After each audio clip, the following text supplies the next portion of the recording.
A paz do Senhor Jesus, amém?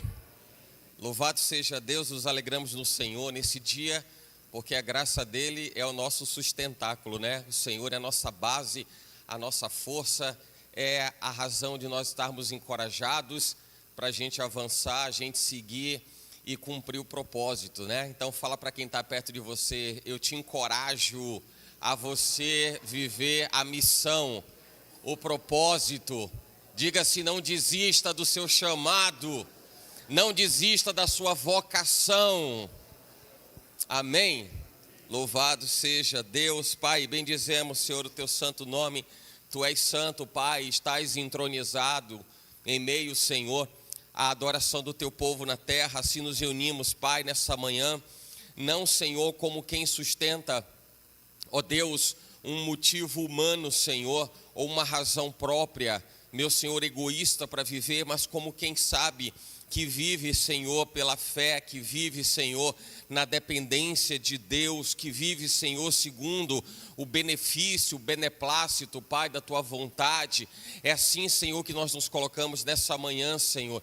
Ó Deus, pedindo ao Senhor, ó Deus, que nos perdoe das nossas dívidas, perdoa-nos, Senhor, das nossas limitações, perdoa-nos, Pai, os nossos pecados, ó Deus, ó Senhor, abre, meu Pai, nosso entendimento, ó Deus, leva-nos, Senhor, a enxergarmos, Senhor, além daquilo que está muito perto de nós, leva-nos a uma amplitude, Senhor, jamais experimentada antes, nos conduz, Senhor, a uma sensibilidade do Espírito, que nos leve a sentir como Jesus sentia, a ver como Jesus via, a ouvir como Jesus ouvia. Nos dá, meu Senhor, literalmente, Pai, a sensibilidade de Cristo, Pai, para que nós possamos viver, Senhor, literalmente, Deus, o projeto, o plano, Pai, no cumprimento do propósito que o Senhor tem para nós e sobre nós. Obrigado, Pai, por esse tempo, Deus, em que o Teu Espírito fala à igreja, meu Senhor, em que os sinais, ó Deus, declaram, Pai, que esse é um tempo, Senhor, premente, esse é um tempo, Senhor, que de fato nós estamos vendo se cumprir, profecia se cumprindo, os tempos, Senhor, se abreviando, ó Deus, tudo fala, Pai, da volta de Jesus, e isso, Senhor, fortalece ainda mais a nossa fé, porque vemos, Deus, que tudo está acontecendo e todas as coisas revelam, Senhor, que estás às portas, Yeshua. Então, Pai, prepara-nos como noiva, prepara-nos como igreja. Ó Deus, nós queremos, Senhor, não uma vida, Pai, aprisionada nesse mundo, Senhor, e querendo abraçar as coisas desse mundo, mas como quem atravessa, ó Deus, esse ciclo, essa jornada de existência para viver a Tua vontade.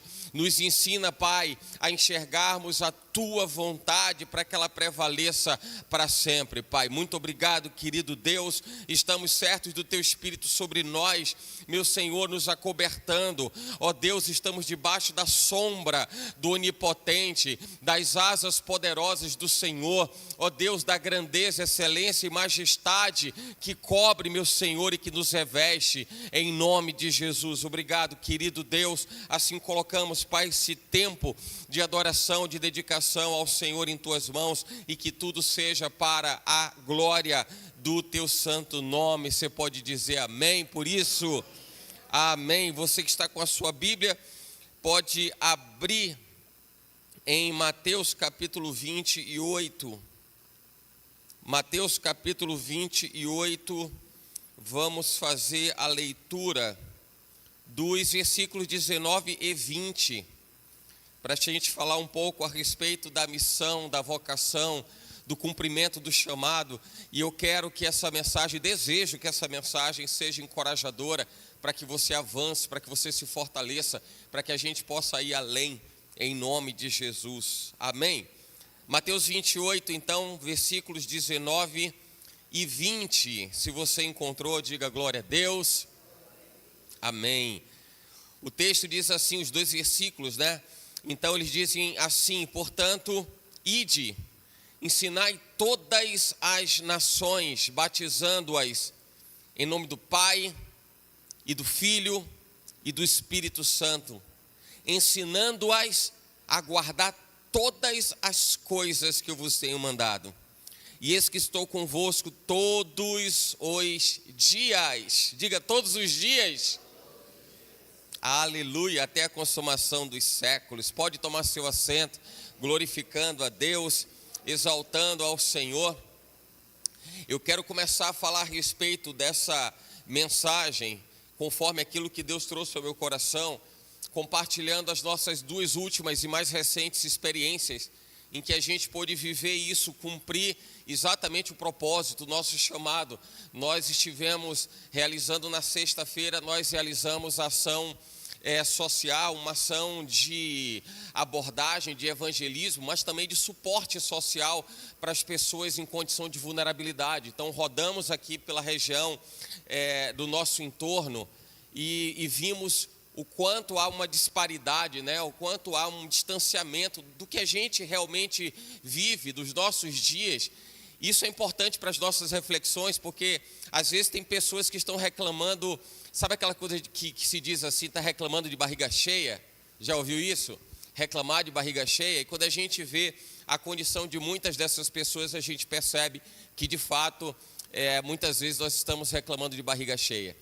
E vimos ali a condição de dificuldade daquelas pessoas, conversamos com muitas delas, ministramos sobre elas, oramos por elas, nós levamos uma palavra de encorajamento. Imagina o grande desafio que é falar de plenitude de vida numa condição tão adversa. Imagina, talvez para você seja fácil, você trabalha, você tem seu emprego, você tem sua dignidade, você tem comida para colocar na sua mesa, e falar disso para você, você até entende bem, mas imagina falar isso para alguém que não tem o que comer, não sabe nem se vai ter o que comer. Depende de uma pessoa, da boa vontade de alguém, de uma igreja, depende de terceiros para que ela possa comer. A única garantia que ela tem é nenhuma, no que diz respeito a ter o que comer. E aí a gente precisa levar alguma coisa, uma mensagem, do ponto de vista que ela possa de fato ter sim uma garantia. E essa garantia deixe de ser nenhuma para ser uma garantia em Deus. Uma garantia de confiança. Até para que a gente possa levar essas pessoas ao entendimento de que a vida não diz respeito exclusivamente àquilo que a gente atravessa nessa jornada. Não é o que a gente vive nesse tempo. Ou não somente isso, mas existe algo maior, algo maior, algo maior. Então levar essa mensagem para que eles entendam. E você pode até pensar comigo e dizer assim, poxa, glória a Deus por isso. Então todo mundo entende. Vamos ser sinceros, talvez nem todos entendam da mesma forma.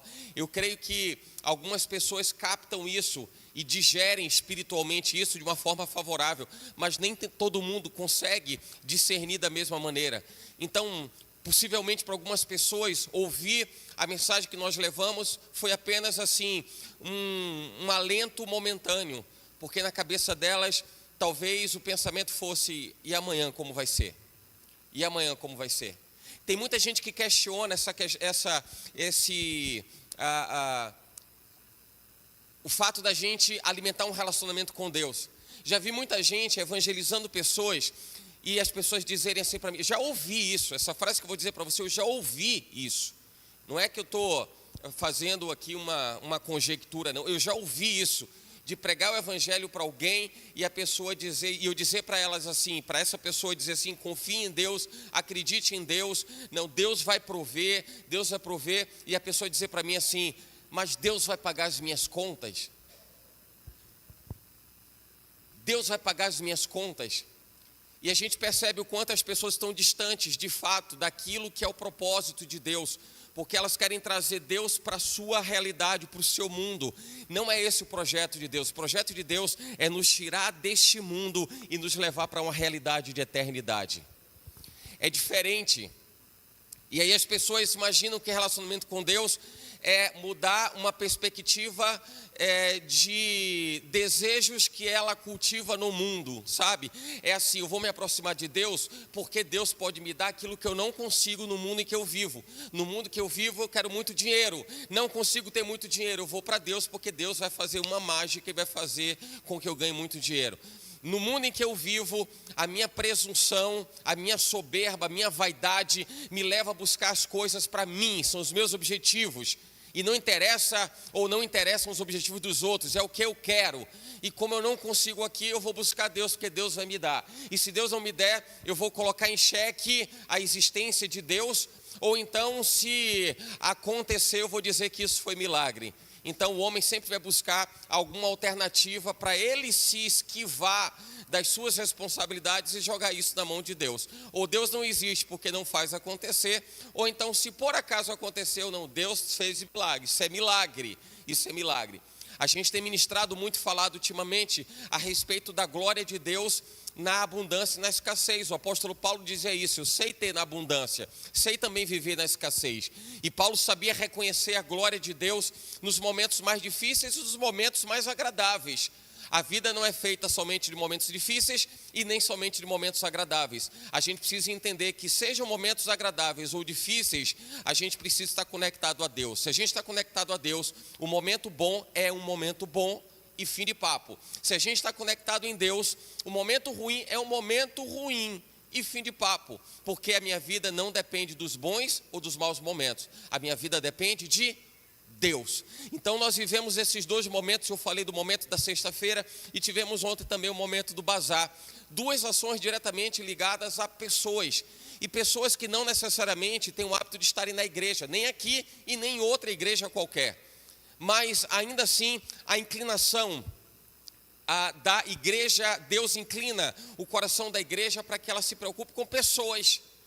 E isso faz com que a gente pare para refletir a respeito das nossas ações, das nossas atitudes, onde a gente tem alimentado as nossas expectativas, o que é que a gente tem feito no que diz respeito a relacionamento com Deus. Porque às vezes nós achamos que as quatro paredes da igreja definem de fato o que é relacionamento com Deus. O relacionamento com Deus não é definido exclusivamente pelo que nós fazemos dentro das quatro paredes da igreja, mas pelo que a gente faz fora dela. Mesmo porque se nós somos, como a Bíblia diz que nós somos, a carta escrita por Deus e revelada aos homens, eu preciso ser a Bíblia lida pelas pessoas que não conhecem a Bíblia. Então nós precisamos ser a Bíblia. Diga, eu preciso ser a Bíblia. Diga, eu preciso ser a Bíblia. Então você vai perceber que nessas duas ações a que eu me referi, nós estávamos em contato com pessoas que talvez nós não executamos absolutamente nada que a gente diga assim, eu só vou fazer isso se for nessa condição. Não, a gente só vai levar se a pessoa entregar a vida para Jesus. Não necessariamente.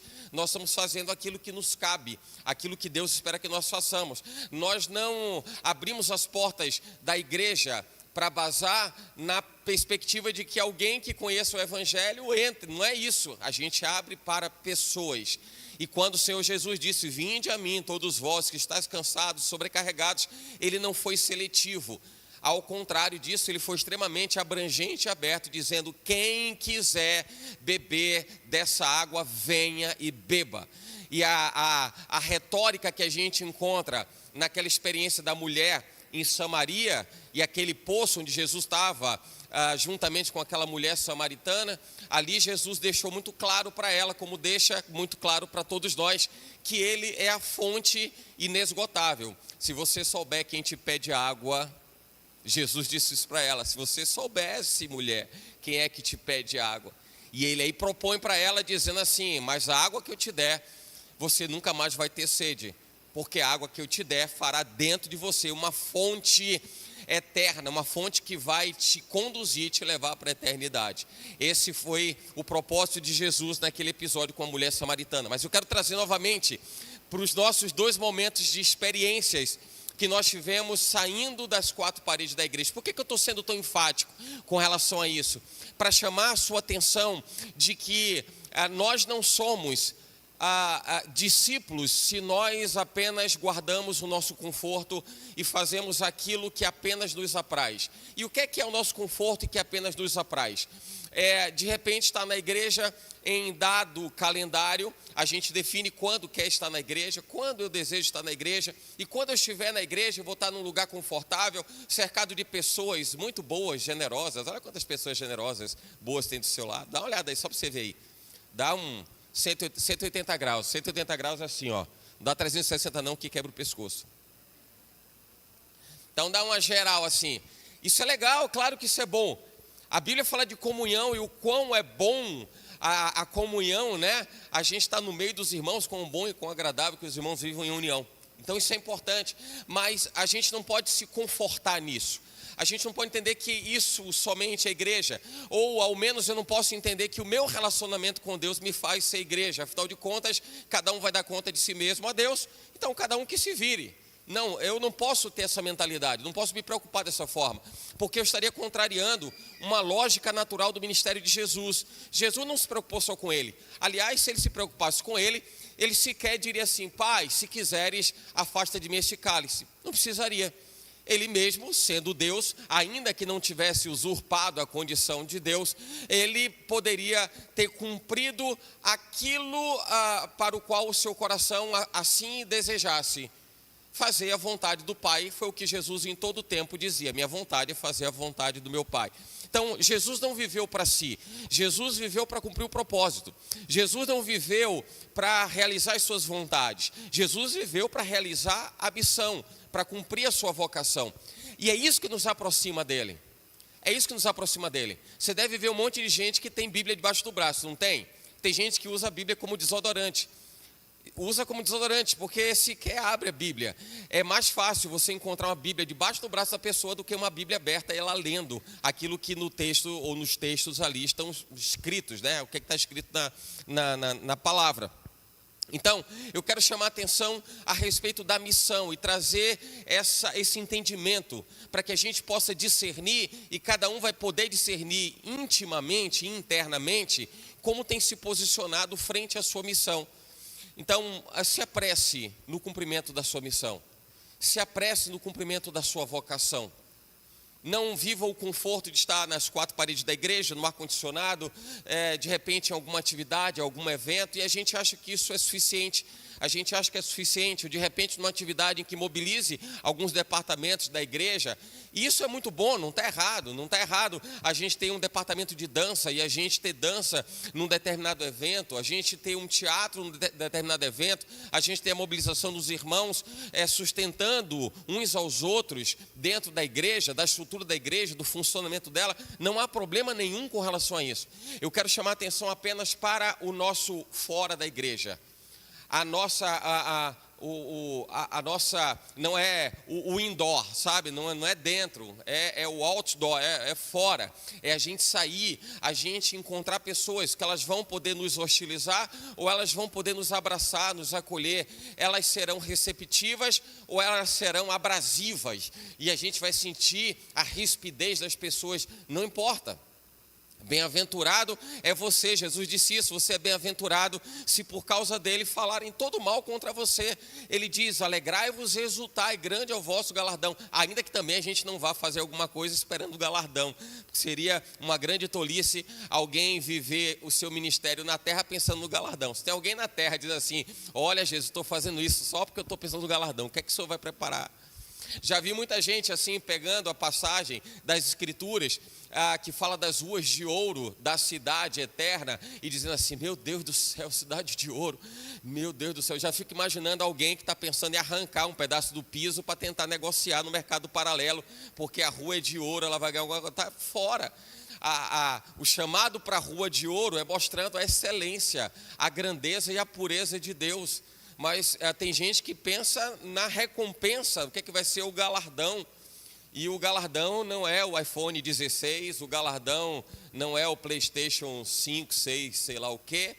O galardão não é a casa de praia na linha verde. O galardão não é viajar o mundo. O galardão não é esse. O galardão é o cumprimento da promessa da eternidade para a gente viver algo que nada disso que eu falei consegue nos suprir. Nem telefone, nem carro, nem casa, nem viagem. Nós estaremos para sempre ao lado do nosso mestre, do nosso Pai. E não tem absolutamente nada que possa suprir isso. E se você pensa assim, mas, poxa, mais uma casinha é bom, hein? Uma viagenzinha pelo mundo também é legal. É ruim, irmão? É? Não é. Telefone de última geração, legal. Um carro, ótimo, excelente. Mas isso diz muito respeito às nossas expectativas desse mundo. É isso que alimenta o coração do homem. Talvez você esteja escutando coisas que você diz assim: poxa, não estou compreendendo bem isso. E talvez seja a parábola da parte de Deus para poder ministrar o seu coração, fica tranquilo, porque no tempo oportuno isso lhe será revelado pelo Espírito. Mas é para você entender que as coisas que a gente anseia e as expectativas que a gente busca nessa terra, talvez sejam as maiores possíveis, mas não chega minimamente perto daquilo que Deus tem preparado para nós e aquilo que a gente vai usufruir de fato e vai perceber, entender com clareza de que de fato ter escolhido Jesus foi a melhor escolha. Andar na presença dele foi a melhor escolha. Então apressa-te na tua missão. Fala para quem está perto de você e diga assim: apressa-te na tua missão. E a nossa missão é bem como o Senhor diz em Mateus capítulo 28, o texto que nós lemos, versículos 19 e 20, e eu quero trazer novamente o texto para que a gente possa refletir nele. Diz assim: portanto, ide, ensinai todas as nações, batizando-as em nome do Pai, do Filho e do Espírito Santo, ensinando-as a guardar todas as coisas que eu vos tenho mandado, e eis que estou convosco todos os dias até a consumação dos séculos. Quero chamar a atenção para essas duas passagens, esses dois versículos, porque eles dizem exatamente respeito ao que Jesus traz para os discípulos depois da sua ressurreição. Jesus, em sua ressurreição, ele traz uma mensagem enfática do cumprimento ou da extensão do ministério dele. Jesus não volta na ressurreição para dizer assim: olha, cuide de você, hein? Pegue a sua Bíblia e vá ler, esqueça dos outros, deixe que cada um se vire, cada um por si. Não é esse o recado. Não é o recado de Jesus dizendo assim: olhe, vocês estão no mundo aí, que é um mundo em que cada um vai ter que fazer o seu trabalho aí, cada um dê o seu melhor e cada um viva a sua vida. Não é esse o recado. A mensagem da ressurreição de Cristo em sua aparição, pós momento da sua morte e ressurreição e aparição aos discípulos na Galileia, é que Jesus diz assim: vão, saiam, façam o que tem que ser feito, alcancem as almas, encontrem pessoas, confrontem corações, vão ao encontro de pessoas. Em momento nenhum a mensagem de Cristo é: olhem para dentro de vocês. A mensagem de Jesus é: olhem para fora de vocês. É onde a gente vai poder fazer esse tipo de aferição. É onde a gente vai poder comparar, como eu falei, da nossa missão da sexta-feira, e a gente perceber a disparidade que existe entre pessoas que estão numa situação de extrema vulnerabilidade. Olhem para fora, porque quanto mais a gente olha para dentro, tem um dito popular que diz assim, que quanto mais o homem tem, o homem quer. Isso é uma grande verdade. Quanto mais se tem, mais se quer. Quanto mais se tem, mais se quer. Alguém que tem hoje uma condição financeira que te coloca numa determinada prateleira, faz com que ele comece a enxergar para cima. Obviamente que ele não vai olhar para baixo, ele não quer diminuir a sua capacidade econômica, financeira, ele quer olhar para cima. Mas se tiver chance dele crescer mais, ele vai querer. É bem como a Bíblia fala do que aconteceu na construção da Torre de Babel. Na Torre de Babel, as pessoas se ajuntaram, tiveram uma ideia, e a ideia era construir uma torre que pudessem chegar no céu.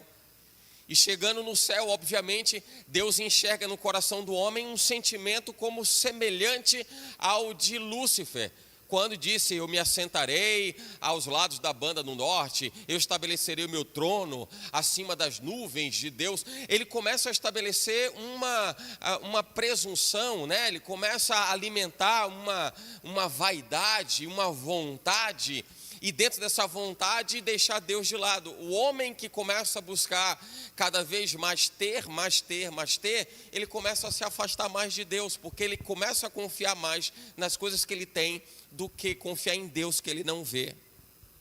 É por essa razão que a Bíblia, quando ela diz assim: se você diz que ama Deus e não ama seu irmão, você é mentiroso.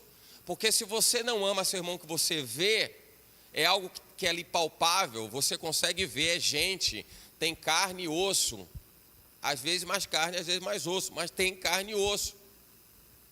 E está ali. Se você não ama seu irmão que você vê, mas diz que ama a Deus, como é que você vai amar a Deus que você não vê? E esse é um teste diário para nós, porque na nossa vida rotineira, quanto mais nos apegamos às coisas desse mundo, mais estamos dizendo não para Deus. Porque o que parece intangível, o que parece não concreto, o que é abstrato, vamos dizer assim, não ganha tanta importância quanto aquilo que eu consigo ter, que eu consigo pegar, que eu tenho segurança de que aquilo existe. Então, quanto mais o homem tem, mais ele quer. Essa, de fato, é uma grande verdade. E a gente precisa enxergar que Jesus, ele deixa uma missão para a igreja. E se você disser, não, mas tem gente que pensa dessa forma. Quanto mais ele tem, mais ele quer. Ok, eu não estou dizendo que não existem pessoas assim. Eu estou fazendo separação entre pessoas comuns e discípulos de Cristo. Não consigo ver compatibilidade em discípulos de Cristo se comportarem como pessoas comuns. Discípulos de Cristo precisam ter um comportamento compatível com aquilo que Cristo ensinou. Até porque é isso que nos leva a ser chamados de cristãos. O cristão é aquele, e salvo engano, a primeira vez que se fala de cristão nas Escrituras é em Colosso, salvo engano, é em Colosso. Então, ser cristão é aquele que segue a instrução de Cristo. E é isso que vai fazer com que nós sejamos discípulos, e não meros frequentadores de igreja. A gente não pode ser um mero frequentador de igreja. É porque a igreja é um lugar frequentado por meros frequentadores e por cristãos. Aí sim tem um lugar comum entre eles.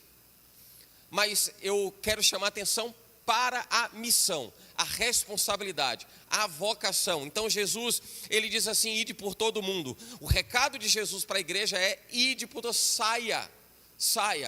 Não se conforte naquilo que você já toma como confortável. Mas saia e ensine. Isso me chama a atenção. Quando ele diz para sair, ele fala para sair não à toa. Não é de qualquer jeito, não é de qualquer forma, não é a esmo. Ele fala assim, ensinai as nações. Então Jesus está dizendo assim, você vai sair, mas você vai sair para fazer alguma coisa. E tem algo que Jesus julga ser muito importante como tarefa da igreja para a sua existência, para o tempo da sua existência, em todas as gerações em que ela existe. É ensinando todas as nações. Quando você diz assim, e batizando, qual é o propósito de Jesus Cristo em dizer assim, ide, saiam, vão ao encontro das pessoas, ensine, batize. Não é porque ele está querendo contabilizar quantas pessoas se batizaram, não vai entrar no relatório do céu, quantas pessoas se batizaram hoje, amanhã. Não vai ser como alguém que quer fazer esse censo, esse recenseamento para dizer assim, hoje foram batizados tantos, amanhã outros tantos, depois outros tantos. A gente está bem, hein? Estamos batizando muita gente, hein? Que maravilha. Não é isso. O batizando diz respeito a uma ação que antecede o batismo. E o batismo anunciado por Jesus, pregado por Jesus e também anunciado por João Batista, era batismo mediante o quê? Arrependimento de pecados. Quando Jesus fala assim, ide por todo mundo, vai onde for possível chegar, faça o que você tiver de fazer, mas vá até pessoas, ensine elas. Por que a gente tem que ensinar? Para dizer para elas o que está certo, o que está errado. Ensine as pessoas, é discipulado, ensine as pessoas, e ensinando as pessoas, deem a ela a condição delas discernirem o que é que elas estão fazendo que está incompatível com a vontade de Deus. É onde elas vão perceber que é pecado, porque tem gente que não sabe o que é pecado, está pecando sem saber que é pecado. Pecando sem saber que é pecado. É claro que a gente tem aquele senso moral de dizer assim, eu sei o que está certo, eu sei o que está errado. Qualquer menino e criança, lá dos seus 5, 6, 7, 8 anos de idade, vai discernir o que é certo e o que é errado, dentro do comportamento moral, ético, dentro da educação que ele recebe, ele percebe. E ele percebe isso por quê? Porque ele tem um ensinamento, de alguma forma ele tem um ensinamento. Os pais dizem assim, olha menino, não mexa no fogão. Se ele mexer no fogão, ele sabe que ele está errado. Às vezes é um desafio, né? Deixar uma criança em casa, vou precisar começar a deixar meu filho pequeno em casa, porque tem as coisas para fazer. E aí o grande receio é, será que meu filho, minha filha tem maturidade para ficar em casa? Será que eu não vou estar cometendo um desatino aqui em deixar alguém tão imaturo dentro de casa? Até o momento que você diz assim, eu tenho que fazer isso. E eu vou ter que testar ele, vou ter que provar ele, mas vou ter que ensinar ele. Vou ter que instruir ele ou ela, eu vou ter que instruir. E aí você tem que fazer. E é uma grande alegria e uma grande recompensa quando, depois de uma prova dessa, você percebe que o filho, a filha corresponderam, né, àquela expectativa. O que significa dizer que foi necessário ensinar para que a pessoa pudesse ter o senso daquilo que é certo e daquilo que é errado. E ela poder fazer ou não fazer. Fazendo aquilo que contraria a orientação, ela saberia claramente que estaria fazendo coisa errada. Quando Jesus diz assim, ide por todo mundo, Jesus está dizendo assim, vai a todo mundo que você puder, e ensine. A Bíblia é o pré-requisito principal, leva as escrituras. Então você está ensinando. E aí batizando, eu entendo que o batismo é a recompensa desse grande labor, desse grande trabalho do que é ensinar o Evangelho, a ponto de alguém discernir a respeito do que está certo e do que está errado, e dizer assim, realmente eu preciso me converter dos meus erros, realmente eu pequei. E aí o batizando, em nome do Pai, do Filho e do Espírito Santo, é o resultado que Deus estrutura sobre a igreja para que a igreja possa ver isso acontecer. Quando você vê alguém se batizando, é porque você viu que o lastro de discipulado se cumpriu, que alguém discerniu a respeito do que é certo e do que é errado, a ponto de reconhecer que precisa de Jesus para mudar a sua vida. Mas isso passa por uma postura que depende de uma igreja militante, de uma igreja que se movimenta, de uma igreja que age na direção do seu chamado e do seu propósito. Ide por todo mundo e pregai o Evangelho a toda a criatura. E esse é de fato um grande desafio, porque não me refiro à questão de pressa, mas à questão de celeridade, para a gente não se distanciar do chamado de Deus. A gente não pode se distanciar do chamado de Deus.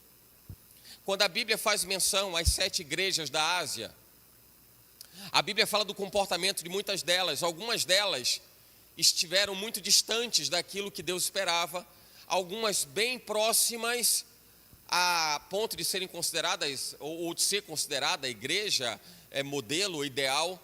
Mas se você perceber, todas elas têm as suas limitações, as suas fraquezas. E a gente precisa tomar isso como um parâmetro para que a gente possa dizer assim, eu estou mais perto dessa daqui, eu estou mais perto dessa de cá. Eu preciso me parecer mais com essa daqui e eu preciso deixar de me parecer tanto com essa de cá. E na nossa rotina, a gente vai acabar encontrando um conforto tal que depois de um certo tempo, você percebe que os tempos estão tão breves, estão tão acelerados assim, que quando você se dá conta, poxa, já faz tanto tempo. Você vai lembrar de repente da última vez que você tirou férias do trabalho. Você diz, poxa, pastor, já tem tanto tempo, já tem tantos meses, tantos anos. A última viagem que você fez, você vai dizer assim, poxa, essa viagem é tão viva na minha memória, mas já tem quanto tempo que a gente viajou? Meu Deus, já esse tempo todo. E esse é um comportamento do ser humano natural que faz com que a gente, em determinado momento da vida, a gente diga assim, poxa, estou ficando velho. Não é assim? Porque as coisas passam. E a gente vai percebendo que o tempo está passando, e o tempo literalmente não para, assim diz o cancioneiro popular, o tempo não para, e a gente vai percebendo que as coisas acontecem. A questão é que nós estamos numa frequência de existência diferente do tempo que está acontecendo. E quando a gente se dá conta, esse tempo já passou. E eu vejo que essa esse é o chamado que Deus traz para a igreja e para os povos em todas as gerações. É que eles não se desconectem daquilo que Deus está fazendo e se distraiam com as outras coisas que atraem mais atenção. Atraem mais não é do ponto de vista do que é melhor, mas atraem mais porque conseguem seduzir mais o coração do homem.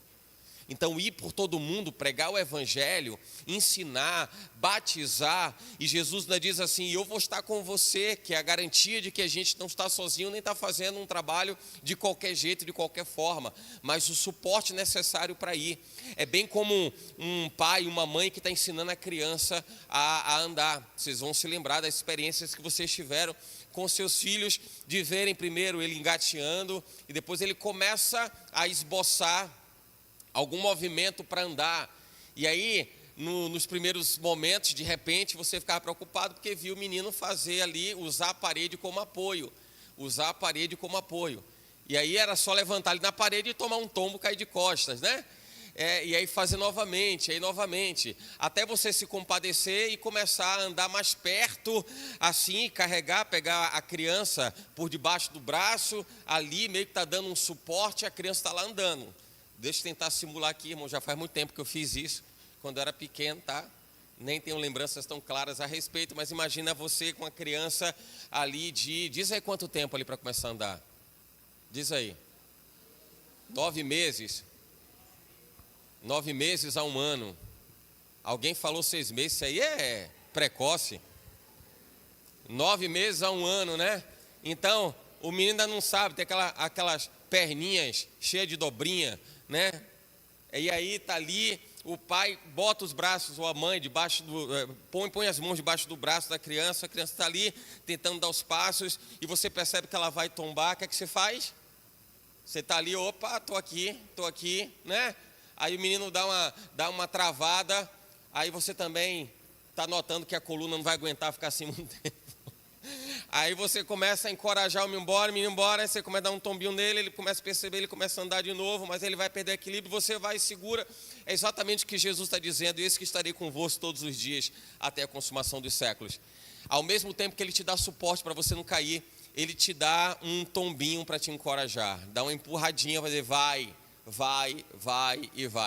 Então saiba que o Senhor, Ele está cuidando de você para que você cumpra a sua missão, a sua vocação, o seu chamado, e em dado momento você vai perceber que Ele está cuidando para que você não caia, mas Ele também está cuidando para que você não pare. Não caia e não pare. Não caia e não pare. Então fala para quem está do seu lado, diga assim, não caia e não pare. De novo, não caia e não pare.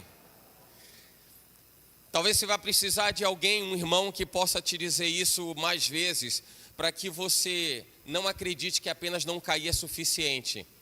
Porque não é somente pelo não cair, é pelo não parar. E as pessoas às vezes se conformam em não caírem. Não caírem é um excelente passo, né? Não cair é excelente, é um status muito, muito importante. Mas o não parar é tão importante quanto. Então, ide por todo mundo, pregar o evangelho a toda criatura, nos convida a uma condição de que a gente vai realmente cumprir o nosso chamado. E para fazer isso, eu vou precisar pelo menos aplicar algumas qualidades, eu vou precisar de algumas atribuições para que eu possa de fato cumprir o meu chamado. Lembra que eu falei que Jesus, quando ele fala, e o recado dele na ressurreição, ide por todo mundo, ele está dizendo vá até pessoas, e quando você for até pessoas, você vai ter que ensinar essas pessoas, e abrir uma condição de discernimento para elas, para que elas entendam o que é certo e o que é errado, e o batizando diz respeito a alguém que percebeu, que caiu, virou a chave, né? E aí ela percebeu que de fato ela está fazendo errado, é o batismo. Eu quero viver uma nova vida, eu quero ser uma nova pessoa. Mas isso passa pelo discipulado, isso passa pelo ensinar. Mas como que alguém vai ensinar alguma coisa se ela não tem o que ensinar? Eu não conheço nenhum professor, e você vai se lembrar dos seus professores da sua vida, professores que marcaram a sua vida. Todo mundo tem um para chamar de seu, né? E a gente vai lembrar de professores que marcaram a nossa vida.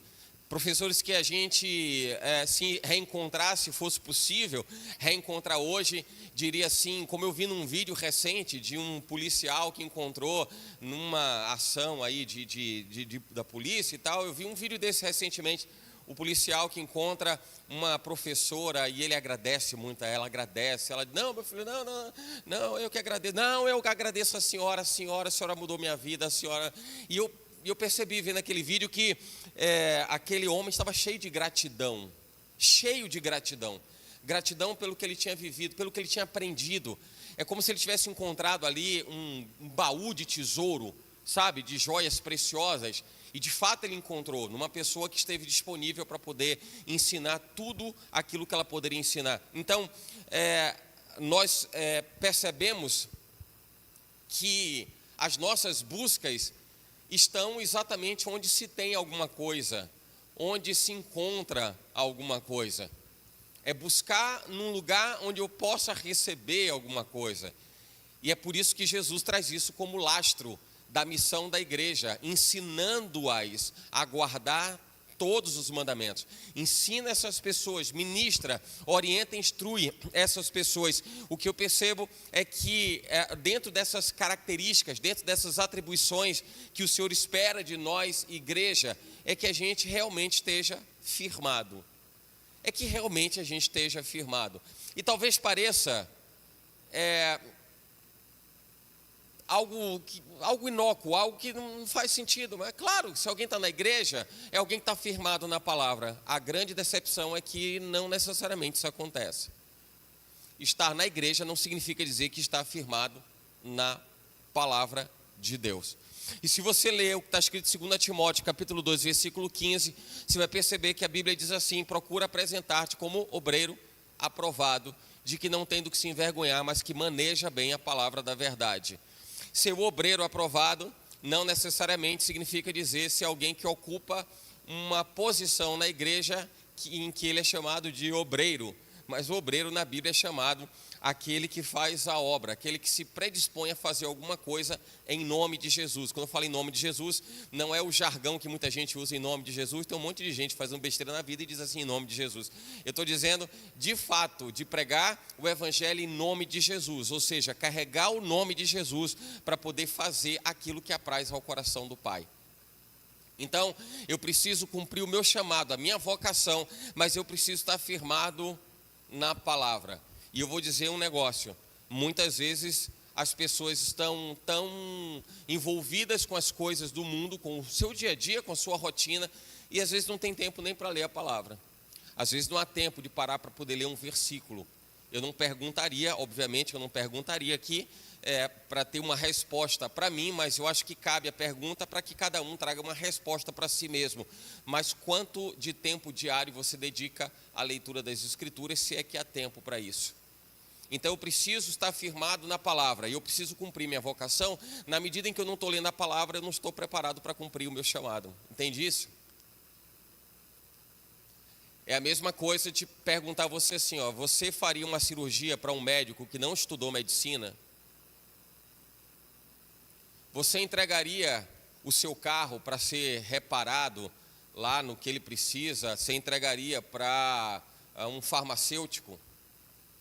Não faz sentido. É alguém fazer alguma coisa que não se preparou para tal.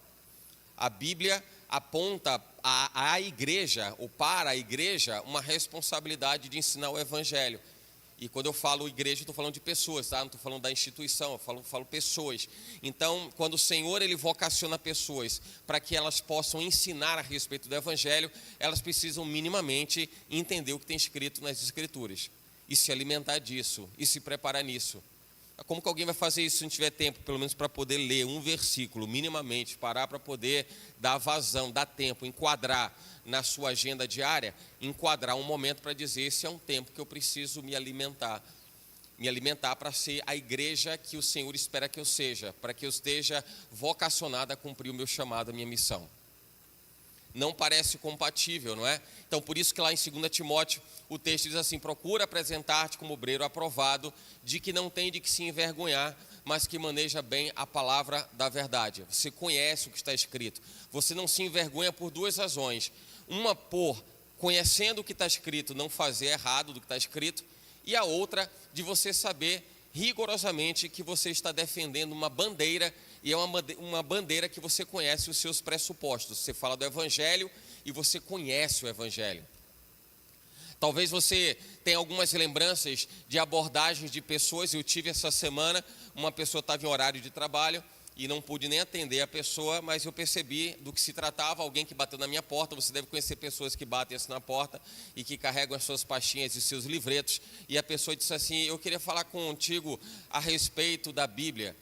Eu não tinha muito tempo, estava envolvido com o trabalho e tudo, mas eu entendia qual era o propósito. Aquela pessoa disse, não vai ser possível agora. E se você parar para bater um papo com algumas dessas pessoas, certamente você vai perceber que elas não conhecem a Bíblia que você conhece. Talvez elas tenham domínio até do livreto que elas carregam e da doutrina que elas propagam, mas elas não vão conhecer aquilo que está escrito na palavra de Deus. E não é só conhecer a letra, mas conhecer a revelação que está por trás da letra. E a pessoa não conhece nem a letra e nem a revelação. Como que eu vou cumprir o meu chamado diante de Deus se eu não consigo estar firmado na palavra, se eu não consigo cumprir a minha responsabilidade?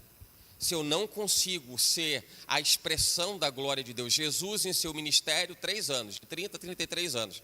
Jesus começa o seu ministério 30 anos, é batizado, 33 anos, a gente está fazendo ali um recorte mais didático para você entender, 33 anos, ali crucificação 3 anos. Esses 3 anos que Jesus teve com seus discípulos e apóstolos, os mais achegados, que caminharam com ele, Jesus não estava só falando, Jesus estava ensinando, praticando.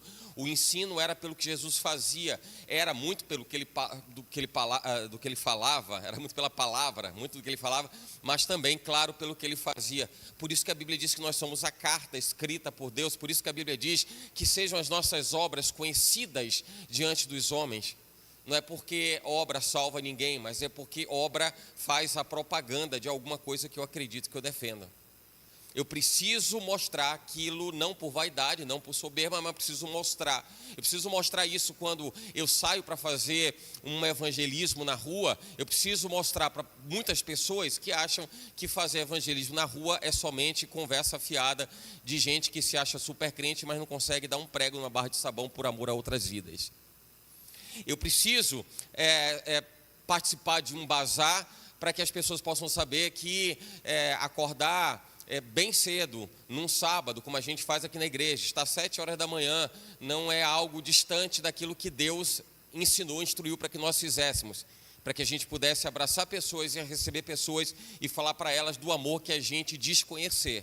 E se de fato a gente conhece, a gente está falando, sem dúvida alguma, com conhecimento de causa. Eu vivo esse amor, eu prego esse amor, por isso que eu estou fazendo isso, eu estou cumprindo isso.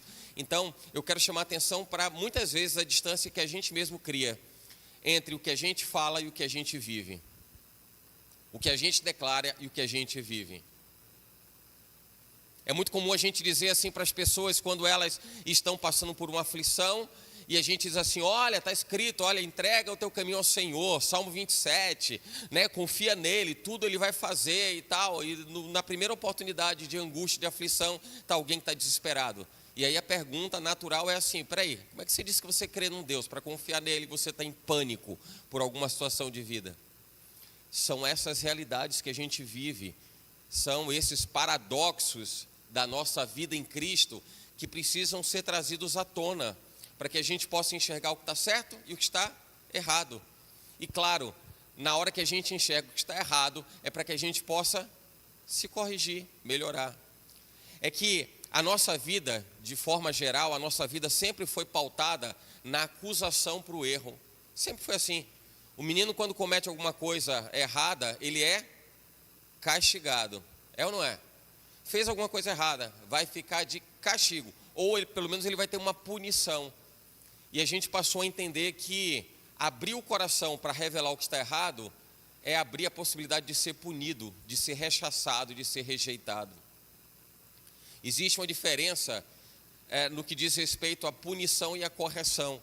Deus, ele corrige.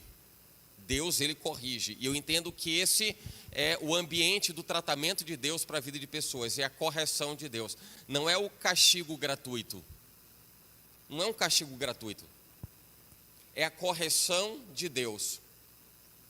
E por isso que a Bíblia fala que o pai corrige ao filho que ama. E corrigir o filho que ama não é colocá-lo do outro lado do muro e dizer, estou desertando você, né? Estou deserdando você, estou colocando você... não é isso. É dando a medida certa da correção para que o erro não volte a acontecer mais. Quantos erros você teve que através dos erros cometidos você aprendeu e nunca mais cometeu aquele equívoco? E se a gente for parar para lembrar de algumas passagens, me veio agora à mente aquela do filho pródigo, por exemplo. A Bíblia fala da presunção daquele jovem que pediu a sua parte na herança. Herança de pai vivo, né? O que é pior, herança de pai vivo. Porque quando alguém deixa alguma coisa para a sua descendência após ter partido, faz sentido alguém ter parte naquilo que tem. Quando alguém quer pegar aquilo que não é seu ainda, porque é do seu genitor, é alguém que está se apropriando daquilo que não lhe pertence. Herança de pai vivo. Ele pede a parte dele da herança. É como se ele estivesse dizendo assim: ô meu pai, eu estou te matando, você está vivo, mas já estou te matando logo para adiantar as coisas, facilitar logo. E aí ele pede a parte dele na herança, mas depois de um tempo ele percebe a grande besteira que ele fez em ter rejeitado tanto o pai, a ponto dele dizer assim: olha, os funcionários, os servos do meu pai estão comendo melhor do que eu, que estou comendo bolota aqui de porco, estou no lugar errado. Entendi errado, aprendi errado.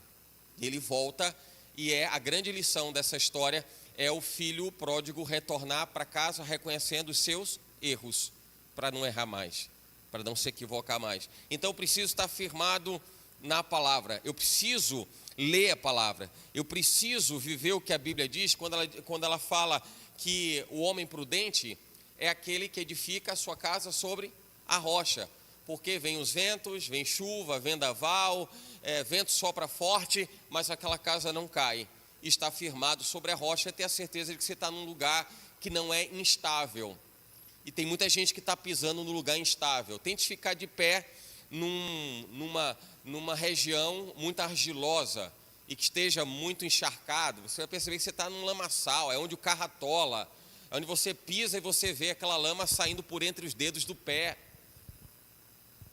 Tenta ficar de pé numa areia movediça, não dá, o solo é instável, e se é instável, ninguém que está acima dele consegue se manter estável, porque o piso, o solo é instável.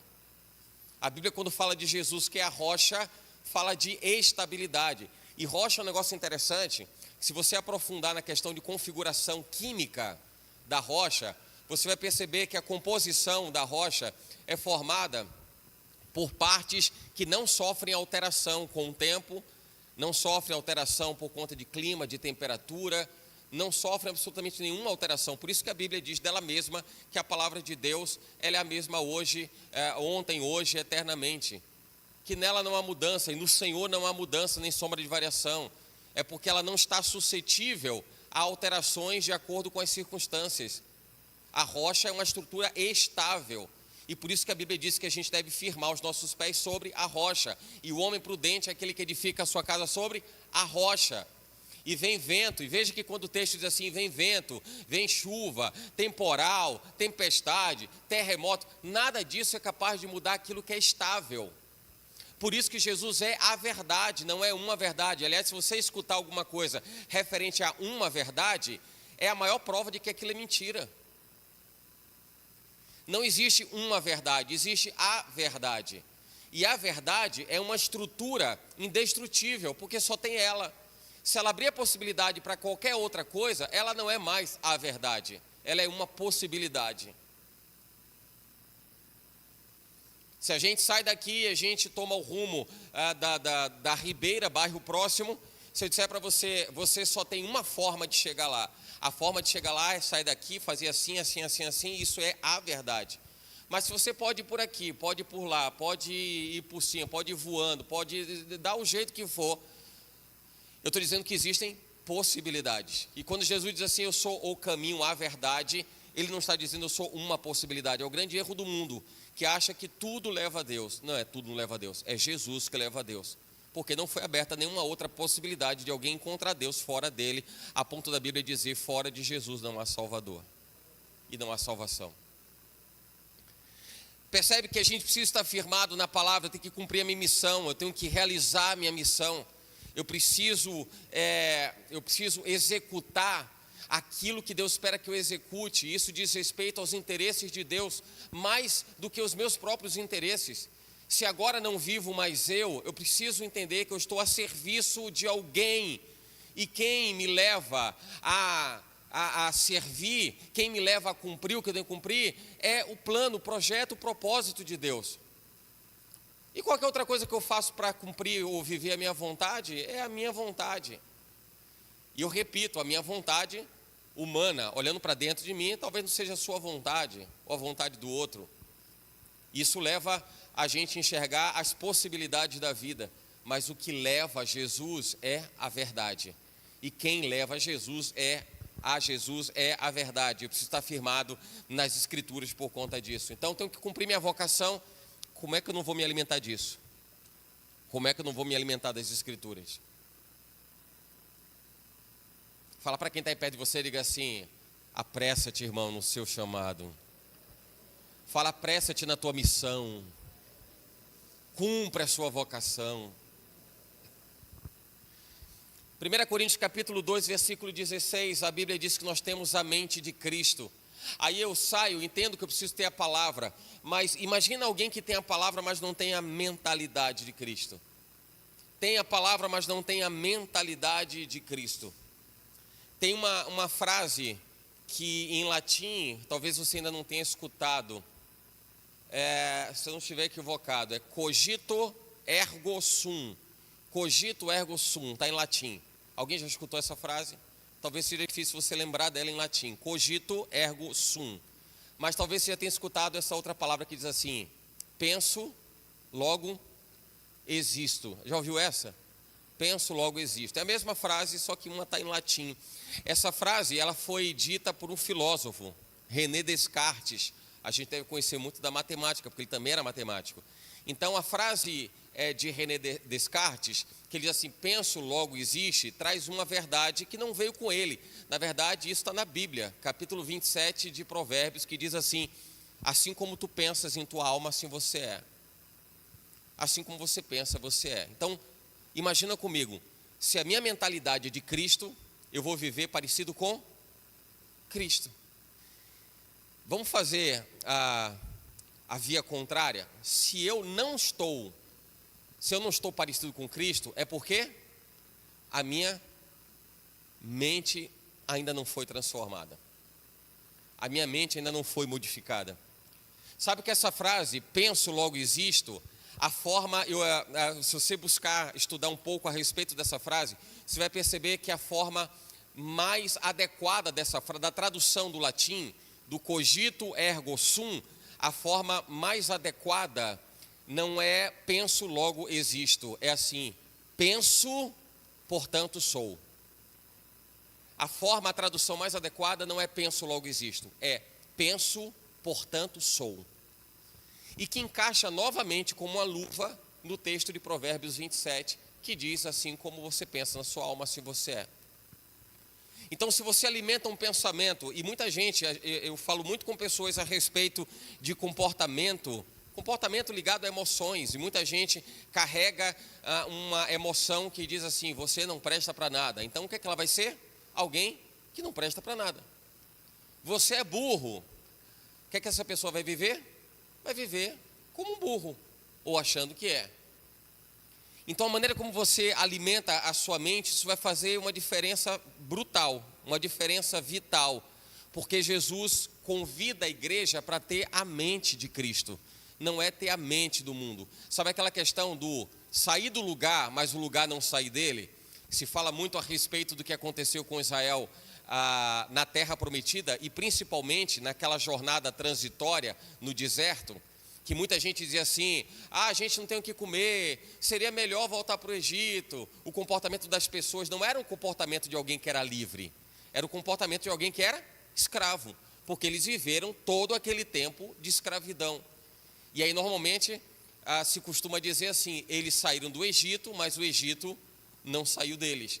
É exatamente isso que acontece quando alguém não cultiva a mente de Cristo e quer cultivar a mente do mundo. E esse é um desafio muito grande, porque mudar a mentalidade das pessoas, para dizer para essas pessoas que, as pessoas de forma geral, me refiro às pessoas de forma geral, assim como todos nós, para que a gente pudesse entender o que é viver uma nova vida em Cristo. O que é as coisas velhas passaram, isso que tudo se fez novo. Tem gente que não entende quando a gente diz assim: olha, se aceitou Jesus, sua vida muda agora. Peraí, aceitei Jesus, minha vida muda agora? Talvez a primeira relação que ela faça é assim: poxa, eu estava devendo um monte de conta aqui, meu Deus do céu, amanhã vai estar tudo pago.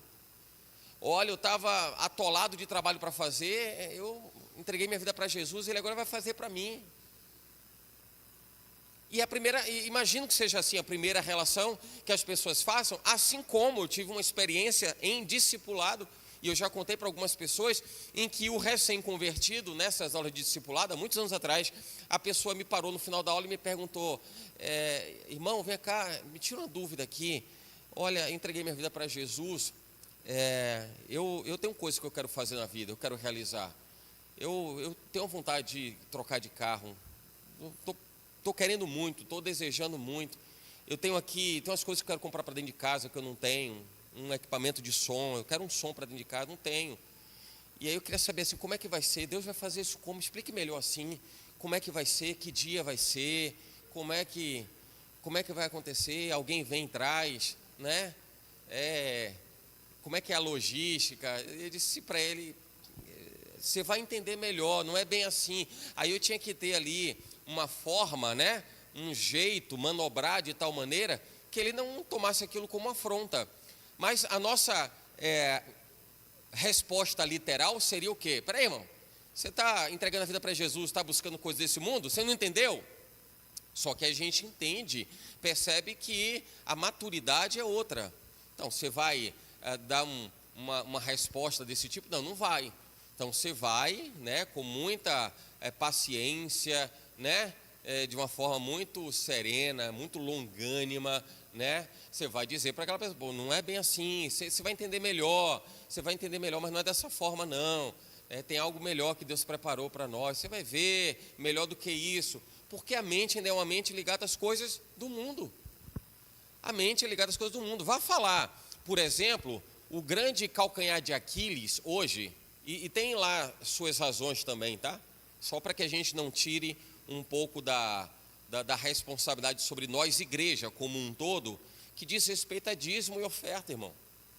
Tem muita gente que resiste hoje a dízimo e oferta, porque a mentalidade dela é a mentalidade de que ela está perdendo dinheiro para alguém. Tipo assim, eu trabalhei, eu suei, vou dar o meu dinheiro? Vai roubar o meu dinheiro? Vai roubar o meu dinheiro? E todo discurso em relação a dízimo e oferta diz respeito ao propósito comum da igreja se preocupando com os objetivos de Deus e do Evangelho. É bem como acontece, vamos lá, para a gente ser prático e a gente conseguir alcançar todo mundo. Veja bem, a gente tem aqui a estrutura da igreja, é um imóvel que a gente, não é um imóvel próprio, a gente paga aluguel desse imóvel. É um imóvel que a gente tem equipamentos que demandam muita energia elétrica, a gente paga energia elétrica, a gente paga as contas de água, falei até disso há uns instantes atrás, né? A gente paga por manutenção das coisas da igreja, a gente troca peças que estão débeis, né? Estão com problemas, e tudo isso tem dinheiro, ou custa dinheiro, né? Tudo isso demanda dinheiro. Como é que isso vai ser feito? Como é que acontece isso? Senão pela ação voluntária das pessoas entenderem que o propósito comum, daí a razão das pessoas dizimarem e ofertarem. O Senhor, Ele chama ao entendimento de que Ele é o centro, e tudo se converge para Ele. Eu vou ajudar a pagar o aluguel. Por quê? Porque é para falar de Jesus. Essa energia elétrica não é uma gambiarra que está alimentando a festa mundana lá fora, não é. É para dar suporte às necessidades da estrutura da igreja. Então eu vou ajudar isso também. Percebe que no final das contas, é como se você estivesse pegando o que você dizima e oferta, e você está dizendo assim, olha, estou dando aqui, estou contribuindo aqui para o aluguel, estou contribuindo para a luz, estou contribuindo. Você está fazendo isso porque o propósito central é o projeto de Deus, é o interesse de Deus em relação à pregação do Evangelho. Mentalidade de Cristo. Agora, e por isso que eu falei que muitas vezes o que a gente vê por aí afora é que realmente tem muito picareta, como tem picareta em um monte de lugar. Tem muita gente que está querendo vender o espirro dele, está querendo vender o bafo dele, porque ele acha que tem que ganhar dinheiro em cima da fragilidade espiritual das pessoas. Por isso você precisa, lembra que a gente falou há pouco de estar firmado na palavra, né? Por isso você tem que ler a palavra. Leia a palavra, ela não vai te deixar em dúvida de nada, nada. Qualquer coisa, qualquer incompatibilidade, você vai perceber assim, poxa, o que está sendo dito não está aqui escrito, não estou vendo. Onde é que está aqui escrito? Qualquer pessoa que traz algum tipo de leitura, de percepção, e que isso não é consistente com as escrituras, está errado. Está errado. Quem prega evangelho, por exemplo, não é o doutor do conhecimento, não é o sabichão da história. É alguém que está facilitando o entendimento do texto, das escrituras, daquilo que o Senhor dá como direção do Espírito, mas não diverge daquilo que o Senhor traz da sua palavra. É por isso que a gente tem que ler Bíblia, irmão. Tem que ler Bíblia o tempo todo. Tem que ler as Escrituras o tempo todo. E isso vai me alimentar a ter uma mente que realmente seja uma mente de Cristo. Porque eu vou perceber de fato o que é que está certo e o que é que está errado. Isso vai me levar a fazer as coisas certas e agir da forma correta, como Deus espera que nós hajamos, que a gente possa fazer. Isso diz respeito à nossa missão, à minha mentalidade. A minha mentalidade de Cristo vai me fazer ir para uma ação social como foi. A minha mentalidade de Cristo vai fazer com que eu me preocupe com alguém que está debaixo de uma ponte, irmão. A minha mentalidade de Cristo vai fazer com que você abrace e aperte a mão de alguém. Não é político. Político é assim, vai numa comunidade mais vulnerável, aperta a mão aqui, abraça alguém ali, e quando ele entrar na van, quando ele entrar no carro, ele vai trocar de camisa, ele vai lavar a mão, vai passar até ácido sulfúrico se puder, para poder tirar. A nossa experiência de ação social, de evangelismo da sexta-feira, a gente falou com um monte de gente, abraçou gente que está na rua. Gente que disse para mim assim, olha, já tem 4 dias que eu não tomo banho. Você vai abraçar a pessoa e dizer assim, tem 4 dias que eu não tomo banho. Aí eu pensando, Lázaro 4 dias ficou fedendo lá, apodrecendo, e saiu, e deve ter sido uma festa enorme, porque ele saiu, ressuscitou. Percebe isso? A mente de Cristo vai te levar a um comportamento compatível com o de Cristo. Sem que você fique preocupado com um comportamento que seria natural se estivesse no mundo. A gente não tem que viver o natural, a gente tem que viver o sobrenatural, irmão. Por isso a gente precisa ler Bíblia, a gente precisa ter a mente de Cristo, a gente precisa amar as pessoas. A Bíblia fala em 1 João capítulo 3, versículo 16 e 18. Nisso conhecemos o amor. Eu gosto dessa passagem de 1 João. Eu faço sempre essa relação de João 3,16, que Deus amou o mundo de tal maneira que deu seu único filho, para que todo aquele que nele crê não pereça, mas tenha a vida eterna. Mas eu gosto de 1 João 3,16, que diz assim, nisto conhecemos o amor. Eu vejo que é o espelhamento de João o Evangelho. João 3,16 espelha em 1 de João 3,16 como comportamento da igreja. João 3,16 é Jesus fazendo. 1 João 3,16 é a igreja copiando. Nisto conhecemos o amor, que Ele deu a sua vida por nós. Importa que a gente dê a vida pelos nossos irmãos também. No versículo 18 ainda diz assim, meus filhinhos, não amemos de palavra nem de língua, mas por obra e em verdade. Amar não se atesta pelo que se diz, não é. Aquela conversa romântica do eu te amo. Aliás, a gente fala isso muito para jovem, viu? Muito para os jovens, adolescentes. Essa conversinha que engana o gogó, sabe o gogozinho? Eu te amo, você me ama. Se você me ama mesmo. Acontece ou não acontece, irmão? É ou não é? Você me ama mesmo? Não, amor não é feito de palavras. Amor é feito de ações. Amor é feito de atitudes. Isso está muito claro. O apóstolo João deixa isso muito claro. Era pelo que ele tinha experimentado, era pelo que ele tinha vivenciado. Jesus não olhava para aquelas pessoas a quem ele ministrava como se fossem objetos. Não era para o crescimento ministerial, para ele dizer, nós alcançamos tantas pessoas. Não é para usar as pessoas. Não era para usar as pessoas. Jesus pregava para aquelas pessoas o amor que ele representava, que ele era e que ele compartilhava com aquelas pessoas. Por isso que a gente precisa abrir o entendimento para a gente viver uma leitura clara do que é a vida, gente. Clara do que é a vida. Eu falei de político há poucos instantes, me lembrei de um episódio de uma pessoa que vivia no mundo da política. E a pessoa tinha um carro importadaço, pensa num carro caríssimo. Mas a pessoa visitava a comunidade, porque voto é voto do povão, gente. O voto é voto do povão.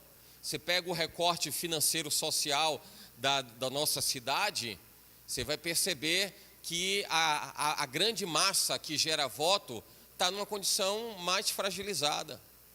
Aí a pessoa vai pegar um carrão importado para andar em comunidade? Qual é a mensagem que ela vai passar? Conheci uma pessoa que era assim. Aí o carrão importadaço, luxuoso, ficava na garagem. E a pessoa pegava um carro emprestado, que era um carrinho popular. Se duvidar, o carro estava até batendo biela. Para mostrar a ideia de alguém ligado à comunidade. Alguém que sente as dores que você sente coisa nenhuma, irmão. Isso que a gente tem que ter uma percepção clara em tempo de eleição. Tem gente que se compadece com a conversinha nada, vai ver a história, vai ver o que é que a pessoa faz. E tem muita gente que perde a oportunidade de ver a mudança da sua sociedade, da sua comunidade, porque está ali disposto a trocar o voto por alguma coisa que tem na hora. O que tem na hora acaba. Troca por um botijão de gás, acaba o gás. Troca por alguma coisa lá que vem interessar a pessoa, acaba. Curioso que nessa ação que nós fizemos na sexta-feira, que a gente teve com pessoas em condição de bastante vulnerabilidade, a gente falava para aquelas pessoas: não se apeguem ao que vocês estão recebendo agora. A gente levou café, mingau, pão, levou cobertor. Aliás, até para chamar a atenção dos irmãos, a gente continua com a campanha do cobertor, né? Para a gente continuar essa ação. Levou roupa, a gente ainda vai levar mais roupa para as pessoas. A gente começou a perceber a necessidade de algumas delas. E quando a gente fez isso, a gente percebeu que as pessoas estavam ali, sabe, aquela coisa de encostar um carro, já formar logo fila. E a primeira chamada nossa para as pessoas foi dizer assim: olha, não é pela comida, gente, vai acabar. A pessoa não sente somente fome uma vez na vida e não precisa nunca mais. Ela vai sentir fome no momento, depois vai ficar com fome depois. O mingau acaba, o café acaba, a roupa se deteriora, desgasta. E a mensagem que a gente levava para aquelas pessoas era delas confiarem em Deus. Não era confiar numa entrega de uma comida, de uma cesta básica, de um prato, isso acaba. É confiar em Deus, acreditar em Deus. E cada dia é uma nova história, cada dia é um novo capítulo. Eu falo isso aqui na igreja. Eu vivo cada dia como se fosse o último. Afinal de contas, ninguém sabe quando vai ser o último. Então é melhor se viver cada dia como se fosse o último. Isso reposiciona muito a nossa mente. Isso recoloca as nossas percepções a respeito de amor, por exemplo. Que a gente vive, que de fato a gente defendia, sustentava, e você para e diz assim: pô, mas não é isso, não faz sentido isso. Então ame, fazer discípulos, o pregar o evangelho, o se importar com as almas, isso demanda amor. E Jesus é amor. A Bíblia fala da essência de Deus, a essência de Deus é amor. O Senhor Jesus deixou isso claro para os apóstolos: amem uns aos outros. E olha que eles andavam próximos o tempo todo, isso era rotineiro, era diário. E eles tinham seus perrenguezinhos, ouvindo Jesus falando: amem uns aos outros, amem uns aos outros, amem uns aos outros. Amor é algo que precisa fazer parte da nossa vida em todo o nosso tempo. Porque somente, eu estou falando de algumas atribuições ou alguns atributos, características, para a gente cumprir a nossa missão, a gente cumprir a nossa vocação. O ler a palavra não é novidade que a gente tem que ler a palavra. Ter a mente de Cristo, permitir que o coração seja convertido de fato, não é somente aquela conversão de boca para as pessoas verem, é uma conversão de fato. Isso é natural. Amar é uma coisa também natural, é lógico. Jesus é a expressão do amor, como eu não vou amar? Eu estou falando a respeito de tudo aquilo que estava adornando a pessoa de Cristo Jesus, para que ele pudesse fazer os discípulos que ele fez e continua fazendo até hoje, somos nós. E no final de tudo você tem um resultado. Fala para alguém que está perto de você, diga assim: ó, são os frutos. Frutos. Ontem eu peguei, lá em casa, tinham 2 laranjas. Peguei 2, eu gosto de laranja. E aí das 2 laranjas que eu peguei, aleatoriamente escolhi uma. para chupar uma laranja primeiro, depois a outra, aleatoriamente. Aí peguei e cortei, eu corto em 4 quadrantes, né? Aquele corte de cruz e tal, e estava docinha. Pense na hora que você vai chupar laranja, aquele mel. Imagine, eu estou querendo levar você mesmo a essa percepção. Imagine aquele mel. Você até dá risada, está chupando laranja dando risada. A pastora passou assim, o que foi que houve aí? O negócio está gostoso demais. Foi aleatório. Aí depois eu fui para outra. Na hora que eu parti a outra, pensa numa laranja azeda. O olho envergou assim, fora do meu controle. A musculatura da face ficou completamente descontrolada. Comecei a fazer uma cara assim. Pergunta a você, o que é mais saboroso? Um fruto que realmente seja aprazível ou um negócio azedo que dói na alma, irmão? Falar de frutos é um negócio muito sério, porque a gente acha que fazer é só fazer, basta fazer. Eu sempre aprendi desde a infância, e eu também compartilho isso com os irmãos, meu pai sempre disse para mim, ele continua dizendo até hoje, ele diz assim, se é para fazer, faça direito. Essa frase é uma das grandes frases assim dele para a minha vida, um legado gigantesco. Se é para fazer, faça direito. Se é para fazer, faça direito. Se é para fazer, faça direito. E às vezes a gente se contenta somente em fazer. Eu não quero somente o fazer. Se é para a gente, ministerialmente falando, se é para a gente só tocar, a gente vai fazer qualquer coisa aqui, toca. Não, a gente vai fazer direito. Se é para a gente evangelizar, não é assim, vamos levar lá umas coisas lá, entregar para as pessoas, nem conheço. Não é para fazer direito. Se é o bazar, não vai fazer de qualquer jeito, não, vamos fazer direito. Eu aprendo isso com Jesus, que ele fez tão direito, mas fez tão certinho, tão direito, que até a vida dele ele entregou. Alguém que entrega a sua própria vida, se arriscaria em se queimar, em fazer alguma coisa de qualquer jeito, irmão? Alguém entregaria a sua vida sem ter feito as coisas de forma correta? Jesus falando aos seus discípulos em João capítulo 15, versículo 5, ele diz assim, eu sou a videira verdadeira, vós as varas, quem está em mim e eu nele, esse dá muito fruto, porque sem mim nada podeis fazer. O que isso significa se a gente comparar com a experiência das laranjas que eu falei? Se a gente fizer uma associação, e repito, quero ser só didático, tá? Então se a gente fizer uma associação, Deus criou as 2 laranjas, tá? Tá tudo certo, não tem laranja endemoniada, laranja não tem isso. Mas eu quero dizer o seguinte, se a gente trouxer essa ideia do fruto aprazível e do fruto azedo, qual seria o fruto que estaria mais compatível com o que a gente espera de bons resultados, de abundância, de coisa boa? Seria o azedo ou o doce? Isso seria o doce. Os nossos frutos precisam ser apetecíveis para Deus. Talvez para algumas pessoas o nosso fruto doce seja o fruto azedo. O que não pode ser é o fruto ser doce para as pessoas e ser azedo para Deus. Porque de Deus não flui fruto azedo. Pode ser azedo para as pessoas. E daí a Bíblia diz que aquele que se constitui amigo do mundo, torna-se inimigo de Deus. O ser amigo do mundo é trazer prazer para o mundo desagradando a Deus.